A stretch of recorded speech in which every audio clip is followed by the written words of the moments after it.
Hello friends, welcome back to our YouTube channel engineer mind. तो friend, हम आज discuss करने वाले हैं जनरल इंजीनियरिंग साइंस की, जो कि हर एक कम्पिटिटिव एग्ज़ाम में पूछे जाते हैं। और ये जनरल इंजीनियरिंग साइंस जो है वो कौन सा पार्ट होगा हमारा आज? Surveying and measurement part. तो सर्वेइंग एंड मेजरमेंट पार्ट से जो भी क्वेश्चंस एग्ज़ाम में आएंगे वो सारा सिलेबस हम आज कवर करने वाले हैं। तो आप वीडियो को एंड तक देखिएगा, क्योंकि जो भी इम्पोर्टेंट क्वेश्चन छूट गए थे तो वो हम एंड में ही बताए हैं। तो अगर आपने अभी तक हमारे चैनल को सब्सक्राइब नहीं किया है तो हमारे चैनल को सब्सक्राइब कर लो। वीडियो अच्छा लगे तो लाइक कर दो और शेयर कर दो, ताकि हर एक पेपर का जो है जनरल इंजीनियरिंग पेपर का जो भी क्वेश्चंस रहेंगे हर एक टाइप का वो हम आपको डिस्कस करेंगे इस यूट्यूब चैनल के माध्यम से। तो फ्रेंड्स, चलिए अब हम स्टार्ट करते हैं। पूरा बेसिक्स क्वेश्चंस ही मैक्सिमम जो है वो जनरल इंजीनियरिंग साइंस में पूछे जाते हैं, चाहे बीपीएससी हो या जेपीएससी हो या जितने भी स्टेट इंजीनियरिंग सर्विस की एग्ज़ाम्स होती है उसमें बेसिक कॉन्सेप्ट्स के ही क्वेश्चंस पूछे जाते हैं। तो चलिए अब हम स्टार्ट करते हैं। आज का हमारा पार्ट है सिविल इंजीनियरिंग से रिलेटेड है, जो कि हर एक ब्रांच में पूछे जाते हैं। बट ये पार्ट जो है सिविल का है, सर्वेइंग एंड मेजरमेंट। तो ये इलेक्ट्रिकल, मैकेनिकल, सिविल और जितने भी जनरल इंजीनियरिंग के क्वेश्चंस आते हैं वो सिविल से मैक्सिमम जो अभी हम डिस्कस करने वाले हैं वो आते ही आते हैं। तो चलिए स्टार्ट करते हैं हम।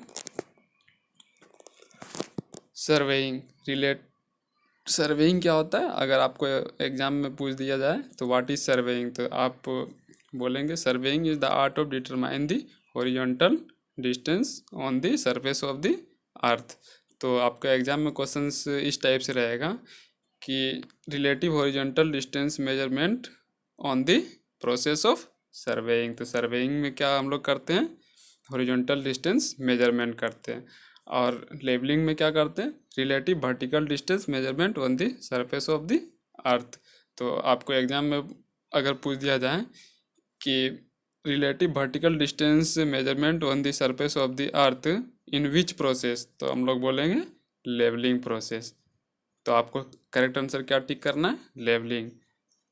नेक्स्ट हमारा है ऑब्जेक्ट ऑफ सर्वेइंग। तो सर्वेइंग का एम क्या है? Aim of surveying is to prepare a map and shows relative position of objects on earth surface. तो सर्वेइंग का जो ऑब्जेक्ट है, मेन ऑब्जेक्ट, तो वो क्या करना है? मैप को प्लॉटिंग द मैप और शोज रिलेटिव पोजीशन, और अर्थ सरफेस पे जितना भी रिलेटिव पोजीशंस ऑब्जेक्ट कराता है उसको हम लोग प्लॉट करते हैं, उसको हम लोग मैप में डिनोट करते हैं। और नेक्स्ट टॉपिक है हमारा यूज ऑफ सर्वेइंग। तो यूज ऑफ सर्वेइंग क्या होता है कि सर्वेइंग का यूज हम लोग डिफरेंट टाइप्स का जो मैप होता है उसको हम लोग प्रिपेयर करने के लिए यूज करते हैं। जैसे topographical map, engineering map, military map, contour map, cadastral map, इस टाइप से जो मैप होता है उसका यूज हम लोग सर्वेइंग का करने में यूज करते हैं। तो अब नेक्स्ट टॉपिक है हमारा टोपोग्राफिकल मैप।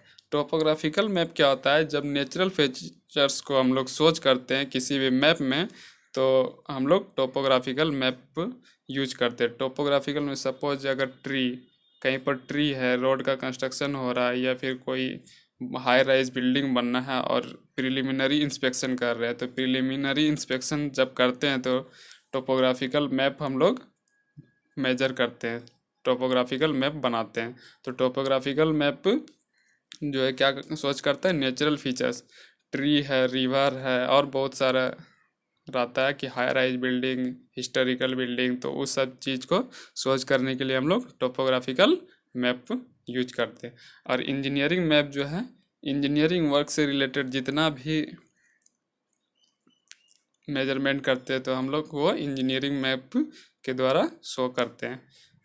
तो engineering map works related engineering roads, railways, canals, reservoir, तो ये सब जितना भी है ये इंजीनियरिंग मैप के थ्रू सोच करते हैं। कंटूर मैप क्या है?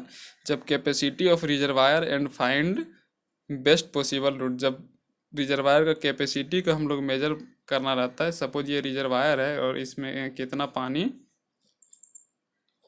का कैपेसिटी, वॉल्यूम कितना कैपेसिटी है इसका, इस रिजर्वायर का। तो उसको जब हम लोग फाइंड करना रहता है तो हम लोग कंटूर मैप का यूज करते हैं। और best possible route, suppose Delhi से कोलकाता जाना है हमको, यहाँ पर दिल्ली और यहाँ से कोलकाता जाना है, तो कौन सा बेस्ट पॉसिबल रूट होगा, तो उसको हम लोग कंटूर मैप के थ्रू ही मेजर करते हैं। नेक्स्ट टॉपिक हमारा टाइप्स ऑफ सर्वेइंग। सर्वेइंग का जो है डिफरेंट टाइप्स होता है। मेनली जो है अभी हम डिस्कस कर देते हैं जो कि एग्जाम्स में पूछे जाते हैं। एक होता है प्लेन सर्वेइंग एंड एक जियोडेटिक सर्वेइंग होता है। तो प्लेन सर्वेइंग कब यूज करते हैं हम लोग, जब एरिया जो है स्मॉल होता है तब हम लोग प्लेन सर्वेइंग यूज करते हैं। तो प्लेन सर्वेइंग जो होता है वो स्मॉल एरिया के लिए होता है। और कर्वेचर ऑफ अर्थ जो है प्लेन सर्वेइंग में हम लोग not taken into consideration. Curvature of earth जो है प्लेन सर्वेइंग में हम लोग नहीं लेते हैं। और एरिया जो है लेस देन 250 किलोमीटर स्क्वायर होना चाहिए। कर्वेचर ऑफ अर्थ भी नहीं लेते इसमें, और एरिया जो है 250 किलोमीटर स्क्वायर से कम होना चाहिए, तब हम लोग प्लेन सर्वेइंग यूज करते हैं। तो आपके एग्जाम में क्वेश्चन पूछे जाएंगे कि अगर एरिया बहुत छोटा है, if the area is very small then which types of surveying we use, तो आप क्या करेक्ट आंसर करेंगे, प्लेन सर्वेइंग। और अगर पूछा जाएगा कि if the curvature of the earth is not taken into consideration in which type of surveying is use, तो आप इसमें भी प्लेन सर्वेइंग टिक करेंगे। और अगर पूछ दिया जाएगा कि एक सर्वे हम लोग कर रहे हैं और उस सर्वे में एरिया जो है 250 किलोमीटर स्क्वायर से लेस है, तो उस सर्वेइंग का नेम बताइए, तो उसमें आपको बताना है कि प्लेन सर्वेइंग। तो प्लेन सर्वेइंग क्या है कि स्मॉल एरिया के लिए यूज करते हैं, curvature of earth not taken into consideration, area less than 250 kilometre square. Geodetic surveying क्या है, जियोडेटिक सर्वेइंग में हम लोग लार्ज एरिया के लिए यूज करते हैं। सपोज बहुत बड़ा एरिया है और वो एरिया जो है हम लोग मेजर नहीं कर सकते हैं, तो फिर जियोडेटिक सर्वेइंग उसमें हम लोग यूज करते हैं। तो जियोडेटिक सर्वेइंग जो है लार्ज एरिया के लिए यूज किया जाता है, और कर्वेचर ऑफ अर्थ जो है इसमें टेकन इनटू कंसिडरेशन किया जाता है। और एरिया जो है वो 250 किलोमीटर स्क्वायर से मोर होना चाहिए, ज़्यादा होना चाहिए, तब हम लोग जियोडेटिक सर्वेइंग यूज करते हैं। तो उम्मीद है फ्रेंड्स आपको ये वीडियो अच्छा लग रहा होगा, और पूरा डिटेल्स में हम डिस्कस भी कर रहे हैं। और यहाँ से जितने भी स्मॉल क्वेश्चंस राइज हो रही है, सारे क्वेश्चंस एग्जाम में आते हैं। जैसे आपको पूछ देगा कि प्लेन सर्वेइंग में एरिया कितना होना चाहिए, तो आप अगर आप डिस्कस अच्छे से सुन रहे हैं तो आप तुरंत टिक कर देंगे 250 किलोमीटर स्क्वायर लेस देन। अब पूछा जाएगा जियोडेटिक सर्वेइंग, तो आप जस्ट टिक करेंगे 250 किलोमीटर स्क्वायर मोर देन होना चाहिए एरिया। तो नेक्स्ट टॉपिक हमारा जनरल प्रिंसिपल ऑफ सर्वेइंग। तो जनरल प्रिंसिपल सर्वेइंग का जो प्रिंसिपल होता है वो क्या है, सर्वेइंग का जो प्रिंसिपल होता है to work from the whole to the part. तो जनरल प्रिंसिपल ऑफ सर्वेइंग जो है वो दो टाइप से होता है, एक to work from the whole to the part, और एक to locate a new station by at least 2 measurements. At least 2 measurement करते हैं और एक स्टेशन, न्यू स्टेशन को लोकेट करते हैं। तो ये हमारा क्या है, प्रिंसिपल ऑफ सर्वेइंग। तो अगर आपको पूछा जाएगा कि सर्वेइंग में हम लोग क्या करते हैं सर्वेइंग के प्रिंसिपल में, तो मेनली आपको ये लिखना है to work from the whole to the part. अब आपका मेन टॉपिक जो है जो कि सर्वेइंग एंड मेजरमेंट में है, वो जनरल इंजीनियरिंग में बहुत इंपॉर्टेंट है और ये आता ही आता है एग्जाम में, मेथड्स ऑफ लीनियर मेजरमेंट। तो मेजरमेंट कैसे करते हैं, अगर हमको लाइन का मेजरमेंट करना है तो वो कैसे करते हैं उसका सारा मेथड है। बाय पेसिंग और स्टेपिंग मेथड, पैदल जो चलते हैं हम लोग तो उसके थ्रू भी हम लोग मेजरमेंट करते हैं। जब हमारे पास टेप और चेन नहीं रहता है तो हम लोग स्टेपिंग मेथड यूज करके हम लोग लीनियर मेजरमेंट करते, लाइन का मेजरमेंट करते, एरिया कवर कर लेते कि ये कितना लंबा है। तो एक स्टेप का जो लेंथ होता है वो कितना होता है 2.5 फीट और 80 सेंटीमीटर। एक स्टेप का जो लेंथ होता है वो 2.5 फीट होता है और 80 सेंटीमीटर। तो ये क्वेश्चन बहुत ही इंपॉर्टेंट है, आप इसको नोट कर लीजिए, एकदम ये क्वेश्चन एग्जाम में आएगा ही आएगा, बाय पेसिंग और स्टेपिंग मेथड। तो मेजरमेंट हम लोग कैसे करते हैं, स्टेपिंग मेथड से भी करते हैं, पेसिंग। तो स्टेपिंग और पेसिंग जो है वो मतलब कदम, पेसिंग मतलब कदम होता है, जैसे 1 कदम 2 कदम 3 कदम ऐसे मेजरमेंट करते हैं। तो एक स्टेप जो होता है उसका लेंथ कितना होता है, 80 सेंटीमीटर। तो उस अकॉर्डिंग से जैसे 10 कदम चले तो 80 × 10। तो नेक्स्ट मेथड हमारा क्या है, बाय पासोमीटर। पासोमीटर जो है वो just like stop watch used for counting the steps automatically. ये एक इंस्ट्रूमेंट है जो कि आप अपने पास में रख करके और कितना स्टेप गए तो उस स्टेप के अकॉर्डिंग वो बता देता है कि आप कितना डिस्टेंस ट्रेवल किए हैं। तो ये मोबाइल में भी रहता है, ये हर एक मोबाइल में रहता है, वो आपको कैलकुलेट करके भी बता देता है मोबाइल फ़ोन में। अभी सारे मोबाइल फ़ोन में ये सिस्टम आ गया है और मोबाइल फ़ोन में ये दिया जाता है पासोमीटर। तो उसके अकॉर्डिंग भी आप मेजर कर सकते हैं कि हम इतना डिस्टेंस गए, इतना स्टेप, तो कितना डिस्टेंस मेजर किया, कितना वॉकिंग डिस्टेंस हुआ। तो पासोमीटर्स के थ्रू भी हम लोग लीनियर मेजरमेंट करते हैं। नेक्स्ट हमारा बाय स्पीडोमीटर। स्पीडोमीटर जो है हर एक व्हीकल्स में लगा रहता है और जो कि डायरेक्ट रिकॉर्डिंग करता है डिस्टेंस को। और नेक्स्ट जो है हमारा वो बाय प्रेम्बुलेटर। प्रेम्बुलेटर जो है वो एक व्हील फिटेड रहता है जिसमें हैंडल लगा रहता है और जो कि काउंट्स करता है नंबर ऑफ रिवॉल्यूशन। उसमें जो पहिया रहता है वो पहिया को हाथ में लेकर के, हाथ एक हैंडल रहता है, वो पहिया को हम लोग लेके पैदल चलते हैं और पैदल चलने के बाद वो जितना नंबर ऑफ रिवॉल्यूशन रहता है वो काउंट करता है। इसके बाद वो पता कर लेता है कि ये कितना डिस्टेंस ट्रेवल किया। तो बाय परम्बुलेटर मेथड से भी हम लोग लीनियर मेजरमेंट करते हैं। तो नेक्स्ट एंड लास्ट वन जो है वो हमारा बाय चेनिंग। चेनिंग मेथड से भी हम लोग लीनियर मेजरमेंट करते हैं। तो ये बहुत एक्यूरेट मेथड है और कॉमन मेथड है जो कि डायरेक्ट मेजर कर सकते हैं फील्ड में by used various types of chain. बहुत सारा डिफरेंट टाइप्स का चेन आ गया है अभी और उसके अकॉर्डिंग ही हम लोग मेजरमेंट करते हैं। तो by chaining method, chaining method जो है वो बहुत एक्यूरेट मेथड होता है और कॉमनली यूज्ड मेथड है जो कि डायरेक्ट मेजर कर लेते हैं फील्ड में जा कर के। और बहुत सारा चेन रहता है जो कि आगे हम अभी डिस्कस करेंगे। और नेक्स्ट टॉपिक जो है वो हमारा इलेक्ट्रॉनिक डिस्टेंस मेजरमेंट। और इलेक्ट्रॉनिक डिस्टेंस मेजरमेंट जो है ये बहुत ही इम्पोर्टेंट मेजरमेंट इंस्ट्रूमेंट है जो कि डिस्टेंस मेजरमेंट के लिए यूजफुल है और अभी लेटेस्ट में यही यूज किया था इलेक्ट्रॉनिक डिस्टेंस मेजरमेंट। तो इलेक्ट्रॉनिक डिस्टेंस मेजरमेंट का जो है वो 1926 में आविष्कार किया गया था और किसके द्वारा किया गया था, माइकलसन के, जो कि वेलोसिटी ऑफ लाइट से तैयार किया गया। तो इलेक्ट्रॉनिक डिस्टेंस मेजरमेंट इंस्ट्रूमेंट जो है वो किससे बना होता है, solid state gallium arsenide diode से बना होता है। और ये सारा एक्सपेरिमेंट करके ही 1926 में माइकलसन ने इसका यूज किया।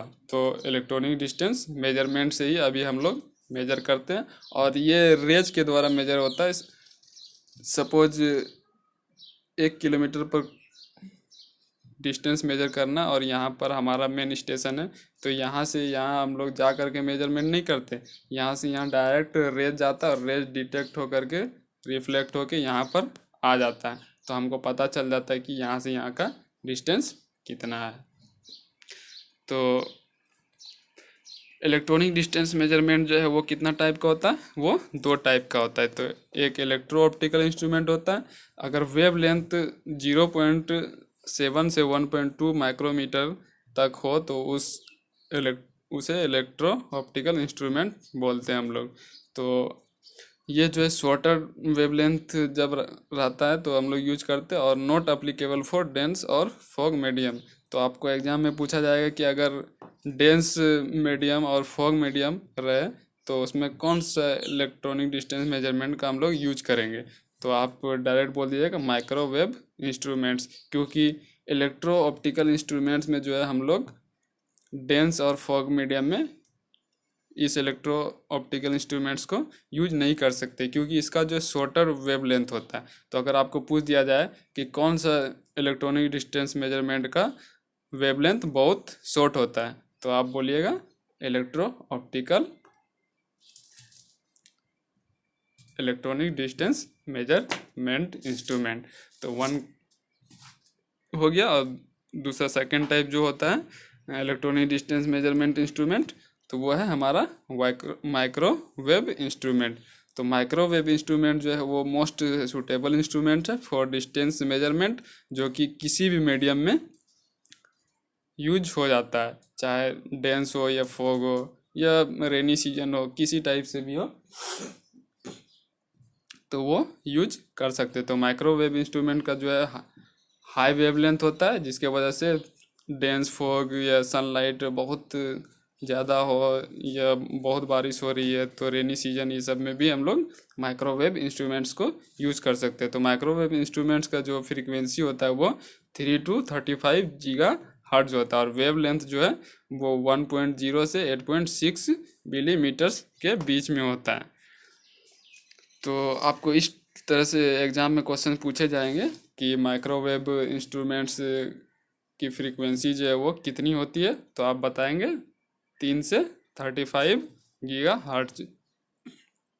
अब नेक्स्ट हमारा है रेंजिंग रोड्स। तो रेंजिंग एग्जाम में पूछे हैं कि रेंजिंग रोड्स किस लिए यूज किया जाता है। Ranging road is used for ranging और मेकिंग ए लाइन स्ट्रेट। और पूछा जाएगा कि रेंजिंग रोड्स जो है उसकी लंबाई कितनी होती है, तो 2 मीटर होती है, और ये इसका डायमीटर पाइप जो होता है वो गैल्वेनाइज्ड आयरन का बना होता है, और इसका डायमीटर 25 मिलीमीटर होता है। तो रेंजिंग रोड्स जो है वो स्ट्रेट लाइन जब हम लोग मेजर करते हैं उसके लिए यूज करते हैं, लाइन को स्ट्रेट करने के लिए हम लोग रेंजिंग रोड्स यूज करते हैं। और ये जो है 2 मीटर लेंथ का होता है, और ये गैल्वेनाइज्ड आयरन का बना होता है, जिसका डायमीटर 25 mm होता है। टाइप्स ऑफ चेन्स, अब अभी हम डिस्कस किए कि चेनिंग मेथड से भी हम लोग यूज करते हैं लीनियर मेजरमेंट करने में। तो डिफरेंट टाइप्स ऑफ चेन भी हम डिस्कस कर लेते हैं अब। तो टाइप्स ऑफ चेन्स, तो चेन जो है वो 5 टाइप्स का होता है। एक मीट्रिक चेन होता है, एक स्टील बैंड चेन होता है, एक इंजीनियर्स चेन होता है, एक गेंटर्स चेन होता है, एक रिवेन्यू चेन होता है। तो इसमें आपको पढ़ना क्या है कि सबका लेंथ पढ़ना है और लिंक पढ़ना है, मेनली यही सब पूछा जाता है।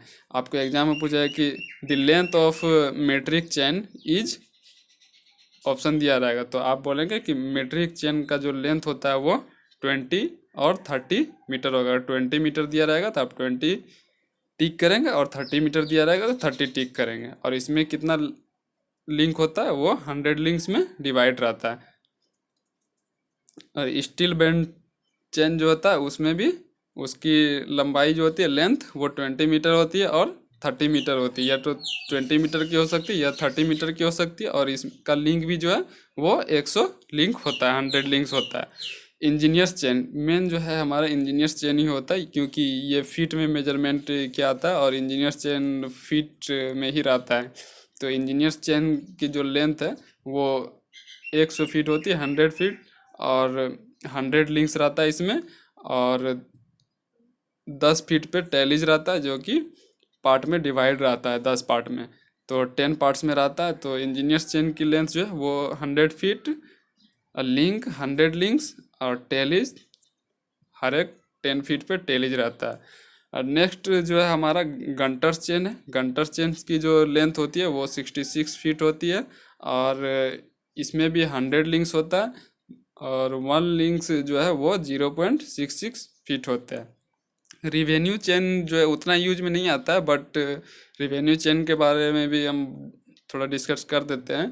तो रिवेन्यू चेन जो है वो 33 फीट का होता है, और इसमें 16 लिंक्स होता है। तो अगर आपको एग्जाम में पूछे कि मीट्रिक चेन की लंबाई कितनी होती है, the length of metric chain, तो आप बोलेंगे 20 और 30 मीटर्स, और इसमें कितना लिंक होता है, 100 लिंक्स होता है। स्टील बैंड में 20 मीटर और 30 मीटर स्टील बैंड की लेंथ होती है, और ये भी 100 लिंक्स में डिवाइड रहता है। इंजीनियर्स चेन जो है वो 100 फीट का होता है, और इसमें भी 100 लिंक्स रहता है और 10 फीट पे टेलिस दिया रहता है, डिवाइड किया जाता है पार्ट वाइज। और गंटर्स चेंज है वो 66 फीट का होता है, इसमें भी 100 लिंक्स रहता है और 1 लिंक्स जो है वो 0.66 फीट का रहता है। रिवेन्यू चेंज जो है वो 33 फीट का रहता है और 16 लिंक्स का रहता है। तो ये सारे क्वेश्चन इंपॉर्टेंट हैं और आएंगे ही आएंगे एग्जाम में। अब बात करते हैं टेप्स। टेप्स का भी यूज जो है हम लोग लीनियर मेजरमेंट में करते हैं। तो टेप जो है मेटेलिक होता है, क्लॉथ टेप होता है, स्टील टेप होता है और बहुत सारे टेप्स होते हैं। तो इसका उतना यूज अभी नहीं करते क्योंकि हम लोग जब इलेक्ट्रॉनिक डिस्टेंस मेजरमेंट आ गया तो ये बहुत ज़्यादा स्मॉल एरिया के लिए हम लोग ये सब करते हैं। अब रेंजिंग रोड्स की बात करते हैं। तो रेंजिंग रोड्स क्या होता है? The process of establishing intermediate points on a straight line between two and point. तो जब दो पॉइंट के बीच में एक इंटरमीडिएट पॉइंट्स हम लोग को इस्टेब्लिश करना रहता है तो हम लोग रेंजिंग रोड्स यूज करते हैं। और रेंजिंग प्रोसेस, उसको रेंजिंग प्रोसेस बोलते हैं। The process of establishing intermediate points on a straight line between two in point. Suppose एक पॉइंट ए है हमारा और दूसरा पॉइंट बी है और इन दोनों पॉइंट के बीच में एक इंटरमीडिएट स्टेशन हमको इस्टेब्लिश करना है तो इस प्रोसेस को हम लोग रेंजिंग बोलते हैं। तो रेंजिंग जो है वो दो टाइप का होता है, एक डायरेक्ट रेंजिंग होता है और एक इनडायरेक्ट रेंजिंग होता है। तो आपको अगर पूछा जाएगा कि the process of establishing intermediate points on a straight line between two in points, तो उसको क्या बोलते हैं? रेंजिंग बोलते हैं हम लोग। रेंजिंग दो टाइप्स का होता है, एक डायरेक्ट रेंजिंग और एक इनडायरेक्ट रेंजिंग। तो डायरेक्ट रेंजिंग क्या?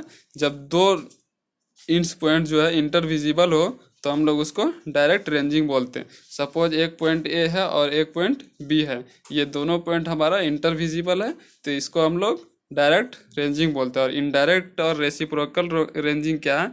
जब एक पॉइंट नॉन हो और दूसरा पॉइंट अननोन हो, पता नहीं है कि कहाँ पर है। तो सपोज एक पॉइंट ये है जो कि ए है और दूसरा पॉइंट हमको यहाँ पर एज्यूम करना है, तो हमको ये पॉइंट इंटरविजिबल नहीं है, सपोज ये पॉइंट बी है, तो इन दोनों के बीच में हमको स्टेशन इस्टेब्लिश करना है तो इसको हम लोग इनडायरेक्ट और रेसिप्रोकल रेंजिंग बोलते हैं। तो रेसिप्रोकल रेंजिंग क्या? End station are not intervisible due to large ground area. तो अगर आपको पूछा जाएगा when two end station are intervisible then the ranging is called, तो आप बोलेंगे कि direct ranging. When the end station are not intervisible due to large ground area and starting station is known then the rangings are known as, तो उसको बोलेंगे हम लोग indirect और रेसिप्रोकल रेंजिंग। चलिए अब नेक्स्ट पॉइंट हम स्टार्ट करते हैं। लीडर एंड फॉलोअर मेन हमारा हो गया है डिस्कस और अब और बहुत सिलेबस बचा हुआ है जिसको हम डिस्कस कर देते हैं। तो ये भी इम्पोर्टेंट क्वेश्चन है, leader and follower. The chain man who drag the chain in forward direction. तो फॉरवर्ड डायरेक्शन में सपोज ये चेन है और ये फॉरवर्ड डायरेक्शन है और ये रियर डायरेक्शन है। तो the chain man who drag the chain in forward direction, जो इस डायरेक्शन में चेन को पकड़ा हुआ है उसको हम लोग लीडर बोलते हैं। और जो रियर डायरेक्शन में, और इसको जीरो बोलते हैं, ये जीरो जो स्टार्टिंग 0 1 2 3 4 ऐसे रहता है, तो इस पॉइंट को जो होल्ड किया रहता है at rear end who hold zero is known as follower. तो ये इंपॉर्टेंट क्वेश्चन है, आपको एग्जाम में पूछा जाएगा कि the chainman who drag the chain in forward direction is known as, तो उसको क्या बोलते हैं हम लोग?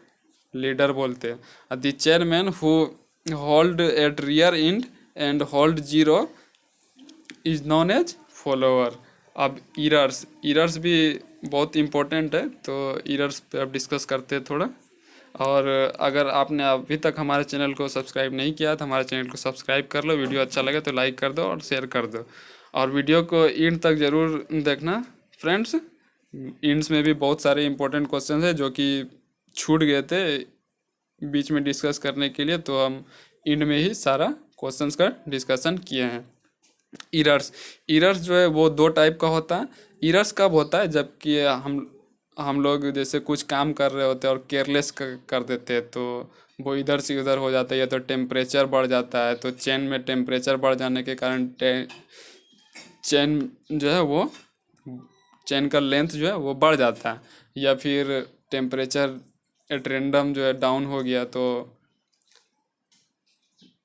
चेन का लेंथ जो है वो डिक्रीज हो जाता है। तो ये सब रीजन है इरर्स का। तो इरर्स जो है दो टाइप से होता है, एक कंपनसेटिंग इरर्स होता है और एक कुमुलेटिव इरर्स होता है। तो कंपनसेटिंग इरर्स जो है वो बोथ डायरेक्शन में अकर्स होता है, positive and negative, proportional to root under L. Compensating error क्या है? कंपनसेटिंग जब चेन हम लोग चेन से किसी भी लाइन को मेजरमेंट करते हैं, चेन सर्विंग करते हैं, तो कंपनसेटिंग इरर्स बोथ डायरेक्शन में हो सकता है। तो या तो पॉजिटिव हो सकता है या तो निगेटिव हो सकता है। तो बोथ डायरेक्शन में हो सकता है कंपनसेटिंग इरर, तो पॉजिटिव भी हो सकता है और निगेटिव भी हो सकता है। और कंपनसेटिंग इरर जो है वो directly proportional to root under L होता है। तो आपको अगर एग्जाम में पूछ दिया जाए कि compensating error is directly proportional to, option दिया रहेगा तो आप डायरेक्ट टिक करेंगे रूट अंडर एल। और कुमुलेटिव इरर्स जो है तो वो इरर विच में occur in the same direction, तो जिस डायरेक्शन में हम लोग मेजरमेंट करते हैं अगर उस डायरेक्शन में इरर अकर्स हो रहा है तो उसको हम लोग क्या बोलते हैं? Cumulative errors. तो आपको एग्जाम में पूछा जाएगा कि cumulative error is occurs in the direction, तो आप क्या बोलेंगे? Same direction. और कुमुलेटिव इरर्स जो है वो प्रोपोर्शनल टू एल होता है, डायरेक्ट लेंथ के प्रोपोर्शनल होता है। Cumulative error directly proportional to L. तो अगर आपको पूछ देगा कि कुमुलेटिव इरर जो है वो किसके प्रोपोर्शनल होता है, तो आप डायरेक्ट टिक करेंगे कि लेंथ के प्रोपोर्शनल होता है। तो लेंथ सपोज चेन से अगर लेंथ हम लोग मेजरमेंट करना रहता है हम लोगों को, तो उसको हम लोग proportional to L. Cumulative error जो है, कुमुलेटिव इरर तो वो दो टाइप से होता है, एक पॉजिटिव होता है एक निगेटिव होता है।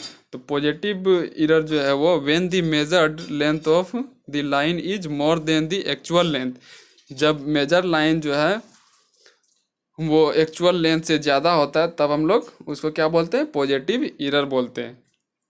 और निगेटिव इरर क्या है? When the measured length of the line is less than actual length, तो जब मेजर लेंथ जो है वो लेस होता है एक्चुअल लेंथ से, सपोज एक्चुअल लेंथ 20 मीटर है और मेजर किए हम लोग 19.5 मीटर, तो ये क्या हो जाएगा? हमारा निगेटिव इरर हो जाएगा। और सपोज हमारा एक्चुअल लेंथ जो है वो 20 मीटर है और मेजर लेंथ जो है वो हमारा हो जाएगा 20.1 मीटर, तो वो क्या हो जाएगा? हमारा पॉजिटिव इरर हो जाएगा।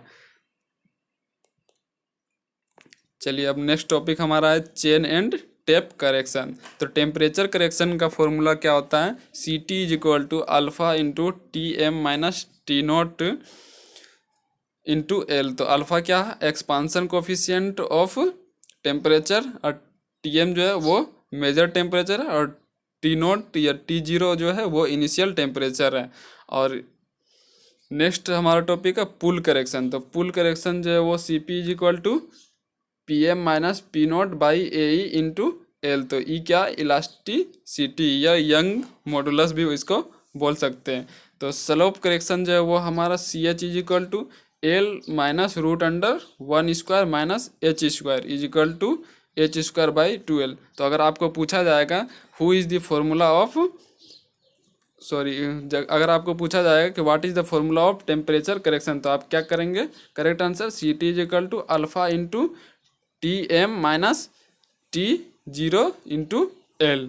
और अगर पूछा जाएगा कि what is the formula of pull correction, अगर चेन सर्विंग हम लोग कर रहे हैं और चेन जो है वो पुल किया और अगर हमको करेक्शन करना रहता है, तो हम लोग पुल करेक्शन जब करते हैं तो उसके लिए कौन सा फॉर्मूला यूज करते हैं? तो C P is equal to P M minus P naught by A E into L, where E is equal to elasticity और यंग्स मॉडुलस।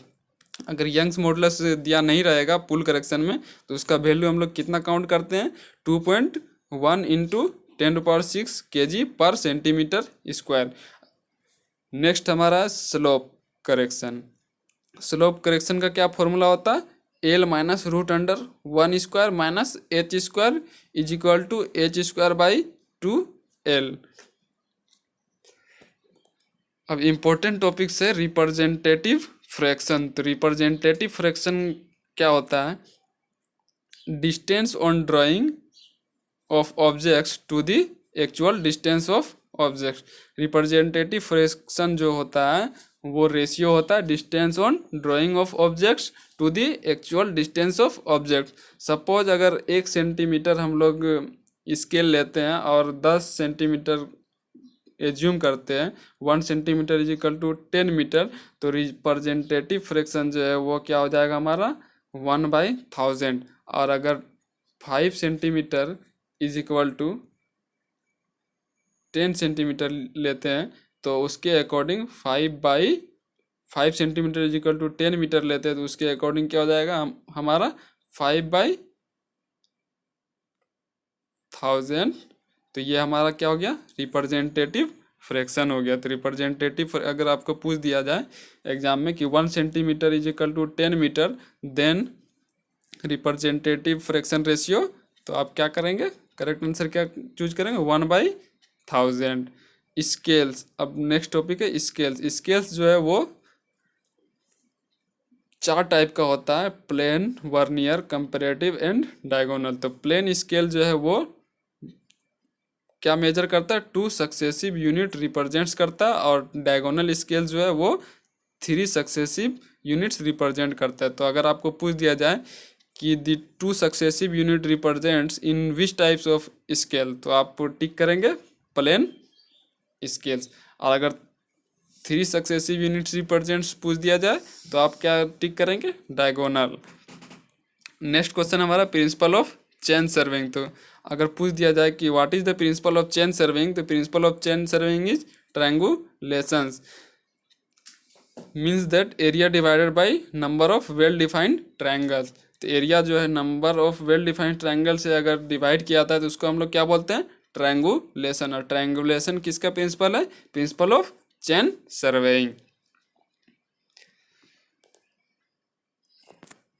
तो नेक्स्ट अगर हमको क्वेश्चन पूछ दिया जाए कि चेन सर्वेइंग जो है किस टाइप के एरिया के लिए प्रिफर्ड किया जाता है, तो small, simple and fairly level अगर एरिया रहेगा तो उसको हम लोग चेन सर्वेइंग के द्वारा कर सकते हैं। तो ट्रायंगुलेशन क्या है? सपोज ये वाला ट्रायंगल है हमारा पूरा होल ट्रायंगल, और इसमें नंबर ऑफ ट्रायंगल को काउंट कर लेंगे। अब पूरा ट्रायंगल का जो होल ट्रायंगल है उसका एरिया निकाल लेंगे और नंबर ऑफ ट्रायंगल से डिवाइड कर देंगे, तो उसको हम लोग क्या बोलते हैं? Method of triangulation. तो चेन सर्वेइंग जो है वो कैसे होता है? ट्रायंगुलेशन मेथड के द्वारा किया जाता है। और चेन सर्वेइंग में जो है वो chain serving small, simple and fairly level area के लिए, ग्राउंड के लिए किया जाता है। अब यहाँ पर इम्पोर्टेंट पॉइंट है एक, well defined triangle and ill condition और defined triangle.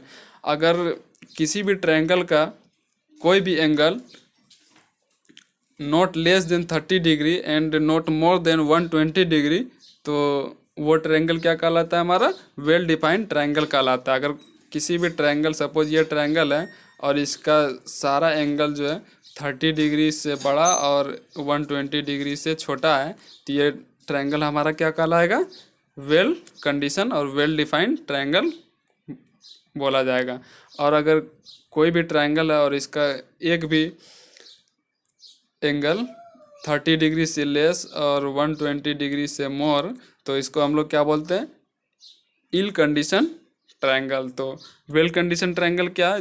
When the angle is more than 30 degree and less than 120 degree, then the triangle is known as well defined triangle. And next ill condition triangle, when the any angle of the triangle is less than 30 degree and more than 120 degree is known as ill condition triangle। Next topic है हमारा रिकॉग्नाइजेंस सर्वे। रिकॉग्नाइजेंस सर्वे क्या होता है? जब preliminary inspection of the area करते हैं, जब हमें प्रोजेक्ट मिलता है, कोई भी प्रोजेक्ट करना रहता है, तो इसका स्टार्टिंग में हम लोग क्या करते हैं? प्रिलिमिनरी इंस्पेक्शन करते हैं। तो प्रिलिमिनरी इंस्पेक्शन में हम लोग क्या करते हैं? टोपोग्राफिकल सर्वे करते हैं।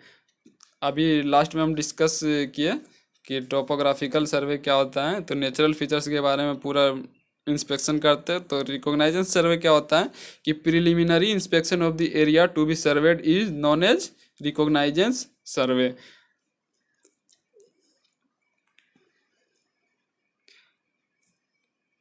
और during the reconnaissance survey the index sketch, जो हम लोग स्केच मेजर करते हैं उसको हम लोग क्या बोलते हैं? Index sketch. रिकॉग्नाइजेंस सर्वे के ड्यूरेशन में एक स्केच प्लॉट करते हैं जो कि फील्ड बुक में करते हैं, तो उसको हम लोग क्या बोलते हैं? रिकॉग्नाइजेंस सर्वे के ड्यूरिंग में, तो उसको हम लोग बोलते हैं इंडेक्स स्केच। और क्रॉस स्टाफ जो है वो क्रॉस स्टाफ किस लिए यूज करते हैं हम लोग? एंगल का सेटअप करने के लिए क्रॉस स्टाफ यूज करते हैं। नेक्स्ट टॉपिक हमारा principle of compass surveying. Compass serving का प्रिंसिपल क्या होता है? ट्रैवर्सिंग। ट्रैवर्सिंग मतलब number of connected series lines. Number of connected series lines जब रहता है, जब लाइन सीरीज में कनेक्टेड रहता है बहुत सारा, तो उसको हम लोग क्या बोलते हैं? ट्रैवर्सिंग। सपोज ये है, तो ये हमारा ट्रैवर्सिंग कहलाता है। ट्रैवर्सिंग दो टाइप से होता है, एक ओपन ट्रैवर्स और एक क्लोज ट्रैवर्स। तो ओपन ट्रैवर्स हम लोग रिवर्स एंड केनाल में जब सर्वेइंग करते हैं तो हम लोग ओपन ट्रैवर्स यूज करते हैं। और क्लोज ट्रैवर्स जब पॉन्ड पॉन्ड और रिवर इस टाइप से रहता है, तो उसको जब ओपन ट्रैवर्स जो है रिवर्स और केनाल में यूज करते हैं, और पॉन्ड रिजर्वायर ये सब रहता है तो उसको हम लोग क्लोज ट्रैवर्स में यूज करते हैं। नेक्स्ट हमारा ट्रू मेरिडियन। ट्रू मेरिडियन क्या है? Line passing through geographical north pole, south pole and anywhere of earth. जब कोई भी लाइन जो है वो जियोग्राफिकल नॉर्थ पोल से क्रॉस करता है और साउथ पोल से, और anywhere of the earth surface, तो उसको हम लोग क्या बोलते हैं? ट्रू मेरिडियन बोलते हैं। और होल सर्कल बियरिंग क्या है? The angle measurement of line और magnetic bearing clockwise from the north pole towards line, तो उसको हम लोग क्या बोलते हैं? Whole circle bearing. तो होल सर्कल बियरिंग में एंगल जो है वो कितना होता है लाइन का? 0 से 360 डिग्री। तो ये क्वेश्चन इंपॉर्टेंट है, इसको आप नोट कर लीजिए कि होल सर्कल बियरिंग जो है वो उसका एंगल कितना से कितना के बीच में होता है। तो होल सर्कल बियरिंग का एंगल जो वो 0 डिग्री से 360 डिग्री के बीच में डिफर करता है। तो ओपन ट्रैवर्स अभी हम डिस्कस किए कि रिवर और कैनाल का जो हम लोग सर्वेइंग करते हैं ट्रैवर्सिंग, तो उसमें हम लोग ओपन ट्रैवर्स यूज करते हैं। प्लेन टेबल सर्वेइंग क्या है? प्लेन टेबल सर्वेइंग जो है is used for simple and fairly level area. जब simple and fairly level area रहता है तो हम लोग प्लेन टेबल सर्वेइंग यूज करते हैं। तो प्लेन टेबल सर्वेइंग जो है वो उसमें जो है बहुत कम फील्ड वर्क होता है, ज़्यादातर पेपर वर्क होता है। तो प्लेन टेबल सर्वेइंग का जो प्रिंसिपल है वो क्या होता है? पैरेललिज्म होता है। और प्लेन टेबल सर्वेइंग में बहुत सारे इंस्ट्रूमेंट यूज होता है जिसका जो कि एग्जाम में क्वेश्चन आते भी हैं, तो उसके बारे में भी हम डिस्कस करते हैं। तो पहले पैरेललिज्म के बारे में बताते हैं कि जब प्लेन टेबल सर्वेइंग को कोई एक स्टेशन एज्यूम कर लिया गया और 2 3 4 स्टेशन आगे हमको सर्वेइंग करना है, तो प्लेन टेबल को इस एक स्टेशन के रेफरेंस में पैरेलल रखा जाता है। इसी को हम लोग पैरेललिज्म बोलते हैं। तो प्लेन टेबल सर्वेइंग में जो हम लोग प्लेन टेबल यूज करते हैं, तो उस प्लेन टेबल का साइज क्या होता है? 750 mm से 600 mm के होता है। तो ये 750 जो है वो लेंथ है और 600 mm जो है वो हमारा क्या है? 600 mm वो विड्थ है। एलिडेट जो है, एलिडेट प्लेन टेबल सर्वेइंग में एलिडेट का क्या यूज है? लाइन को ड्रॉ करने के लिए हम लोग एलिडेड यूज करते हैं। और स्पिरिट लेवल जो है वो प्लेन टेबल सर्वेइंग में, तो स्पिरिट लेवल का यूज जो है वो टेबल को लेवलिंग करने के लिए हम लोग यूज करते हैं। तो टेबल को जब हम लोग सेटअप करते हैं तो उसको सबसे पहले हम लोग लेवलिंग करते हैं, इसके बाद फिर डायरेक्शन को नोट करते हैं। सपोज ये प्लेन टेबल है और प्लेन टेबल का जो है नॉर्थ डायरेक्शन हम लोग को काउंट करें तो राइट हैंड में हम लोग कॉर्नर पे नॉर्थ साउथ डायरेक्शन मार्क करते हैं। तो कंपास का जो यूज है वो नॉर्थ साउथ डायरेक्शन को मार्क करने में क्या आता है। You fork and plum Bob जो है वो उसका यूज हम लोग प्लेन टेबल में सेंटरिंग करने के लिए करते हैं। ओरिएंटेशन क्या है कि जब plane table keep to parallel each successive station, जब प्लेन टेबल सर्वेइंग में प्लेन टेबल को हर एक सक्सेसिव स्टेशन के पैरेलल में रखा जाता है तो उसको हम लोग क्या बोलते हैं, ओरिएंटेशन बोलते हैं। रेडिएशन मेथड क्या है कि जब हमको to locate object from single station, जब सिंगल स्टेशन से लोकेट करना रहता है किसी भी ऑब्जेक्ट को तो हम लोग कौन सा मेथड यूज करते हैं, रेडिएशन मेथड यूज करते हैं। रेडिएशन मेथड जो है वो प्लेन टेबल का ही एक मेथड है जिससे हम लोग प्लेन टेबल सर्वेइंग करते हैं। और इंटरसेक्शन मेथड क्या है, to locate inaccessible point, जब इन एक्सेसिबल पॉइंट को लोकेट करना रहता है हमको प्लेन टेबल सर्वेइंग में तो हम लोग इंटरसेक्शन मेथड यूज करते हैं। और ट्रावर्सिंग मेथड जो है तो ट्रावर्सिंग मेथड कब यूज करते हैं, for connecting the traverse station को कनेक्ट करने के लिए हम लोग ट्रावर्सिंग मेथड यूज करते हैं। और रिसेक्शन मेथड कब यूज करते हैं, इस्टेब्लिशिंग ए न्यू स्टेशन, जब हम लोग को न्यू स्टेशन को इस्टेब्लिश करना रहता है तब हम लोग रिसेक्शन मेथड यूज करते हैं। तो रिसेक्शन मेथड का ही दो स्पेशल मेथड होता है, एक 2 पॉइंट और एक 3 पॉइंट प्रॉब्लम्स। तो 2 point problems and 3 point problems का यूज करते हैं जब रिसेक्शन मेथड के ड्यूरेशन में कोई इम्पोर्टेंट ऑब्जेक्ट छूट जाता है तो हम लोग 2 पॉइंट प्रॉब्लम और 3 पॉइंट प्रॉब्लम यूज करते हैं। तो जीटीएस क्या होता है, ग्रेट ट्रायगोनोमेट्रिकल सर्वे। जीटीएस जो है एक टाइप का बेंचमार्क होता है जो कि जनरली हम लोग यूज करते हैं और ये मोस्ट एक्यूरेट बेंचमार्क होता है ग्रेट ट्रायगोनोमेट्रिकल सर्वे। डंपी लेवल क्या आता है, डंपी लेवल का यूज हम लोग लेवलिंग ऑपरेशन में करते हैं। Contour line, the line joining points of equal elevation is known as the contour line. Contour line क्या किसको बोलते हैं हम लोग, the line joining points of equal elevation is known as contour line.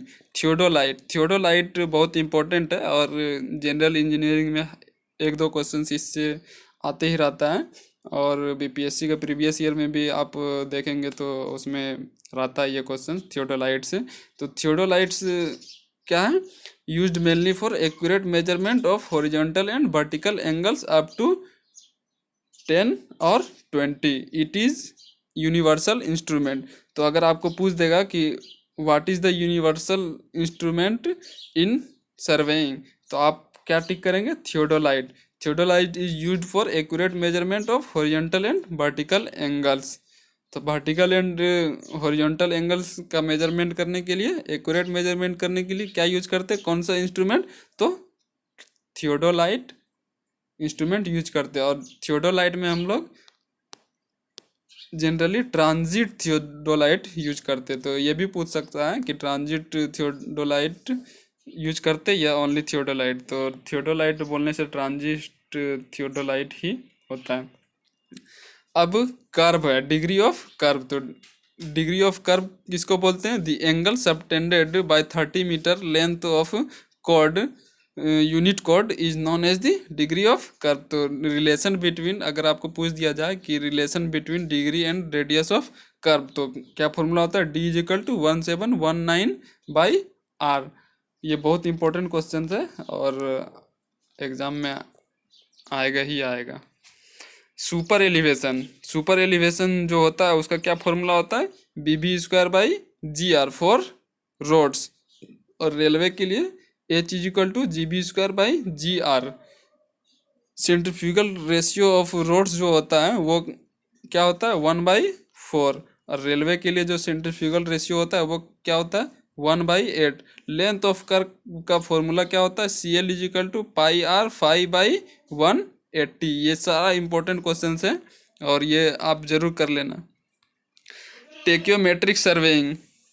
टेक्योमेट्रिक surveying क्या होता है कि horizontal and vertical distance are determined by taking angular observation. जब एंगुलर ऑब्जर्वेशन के थ्रू हम लोग horizontal and vertical distance measurement करते हैं तो उसमें हम लोग टेक्योमेट्रिक सर्वेइंग यूज करते हैं। कैडेस्ट्रियल सर्वेइंग क्या है? कैडेस्ट्रियल सर्वेइंग में हम लोग बाउंड्री को सोच करते हैं। कैडेस्ट्रियल सर्वे बाउंड्री सोच करता है, टोपोग्राफिकल नेचुरल फीचर सोच करता है। तो रिप्रेजेंटेटिव फ्रैक्शन अगर 1/200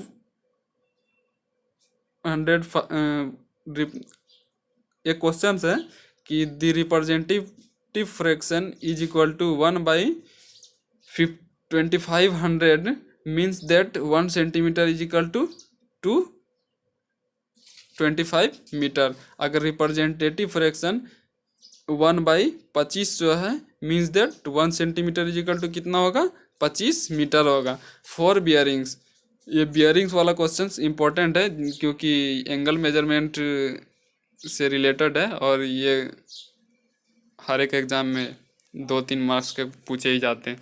तो फॉर बियरिंग्स क्या है? Measure in forward direction. जब मैग्नेटिक बियरिंग को फॉरवर्ड डायरेक्शन में मेजर किया जाता है, सपोज ये हमारा नॉर्थ पोल है, ये साउथ, ये ईस्ट और ये वेस्ट है, और ये लाइन ए है और ये बी है। तो अगर पूछ दिया जाए कि ए बी जो है वो उसका फॉर बियरिंग क्या होगा, तो फॉरवर्ड डायरेक्शन में जो एंगल मेजरमेंट किया जाता है मैग्नेटिक बियरिंग, तो उसको हम लोग फॉर बियरिंग कहते हैं। अब बैक बियरिंग अगर पूछ दिया जाए तो इसके जस्ट अपोजिट में जो होगा तो इस वाले पोर्शन में, तो उसको हम लोग बैक बियरिंग बोलते हैं। तो बैक बियरिंग क्या? Measured in backward direction. The magnetic bearing measured in backward direction is known as back bearing. Collimation method किस लिए यूज करते हैं हम लोग? Collimation method is used in profile levelling. Collimation method is used in profile levelling. Rise and fall method is used in differential and check levelling. Rise and fall method कहाँ पर use किया जाता है? Differential and check दोनों levelling करने के लिए rise and fall method use किया जाता है। कंटूर लाइंस क्रॉस रिज और वैली लाइंस एट 90 डिग्री। तो कंटूर लाइंस रिज को क्रॉस करता है और वैली को कितना डिग्री एंगल पे? तो 90 डिग्री एंगल पे। ये सारा इंपॉर्टेंट क्वेश्चंस है, तो इसीलिए आप अच्छे से नोट्स कीजिएगा और थोड़ा डिस्कस करके भी हम कर रहे हैं। The simple circular curve is designated by the. तो सिंपल सर्कुलर कर्व जो है वो किस टाइप से डिजाइनेटेड किया जाता है? Angle subtended at the centre by a chord of particular length. तो नेक्स्ट क्वेश्चन हमारा, एक curve of varying radius is known as transition curve. एक कर्व ऑफ वेरिंग जो वेरियस टाइप से कर्व होता है उसका भी डिस्कस कर देते हैं हम। तो लेमनी स्केट कर्व होता है, ट्रांजिशन कर्व होता है, सिंपल सर्कुलर कर्व होता है। तो यहाँ पर क्या पूछा गया? एक curve of varying radius is known as transition curve. जब रेडियस जो है वेरी करता है तो उसको हम लोग क्या बोलते हैं? ट्रांजिशन कर्व बोलते हैं। The length of the shop with telescopic levelling